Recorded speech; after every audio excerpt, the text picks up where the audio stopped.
how do you foster it? What are some of the ways that perhaps Oak Valley is doing this, or ways that you would want to sort of bring this into teams? I've been privileged to have many great leaders who have done this for me when I'm part of their team.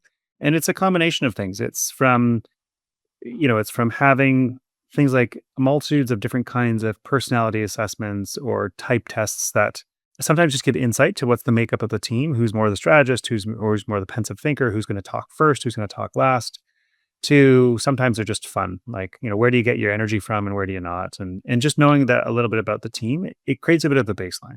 It is about creating space and time for strategic dialogue. You're ultimately there to advance the organization. I mean, you're there at work. You're not just, there hanging out. So it's about creating time and space away from the everyday fire for real strategic dialogue because you can connect on a whole different level as a team. And, I think about leaders who have done this for me before where we've, hosted in their homes around a big long table and we've shared a meal at the same time as having a really important strategic dialogue about where we want to take the organization. I think about different retreats I've been privileged to go on, private and public sector both. It's not just a private sector thing, but it's about creating space and getting people out of their normal space to be able to not hear the overhead pages in a hospital and not hear all the challenges, so you can actually just focus and kind of connect. And it is also building some fun into it, right? There's always going to be a business agenda and a whole series of content and work you need to do, but you have to build some fun along the way.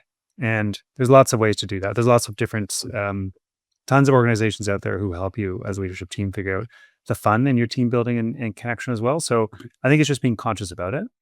Some of the things that I remember when I was in my last organization, we were merging two hospitals together, and one of the challenges that myself and the other CEO recognized is we needed to bring the two senior teams together before we could really bring the whole organizations together. And when you're bringing two organizations together, there's a lot of myths about each other. Just myths about what happens across the street. And that hospital's XYZ and this hospital's that way. It doesn't matter who the organizations are. It doesn't matter if it's healthcare or not. There's always myths because we spend so much time competing that when you bring folks together, you have to break down the myths and you have to remind people actually we're all just people doing the same good work. So let's learn about each other.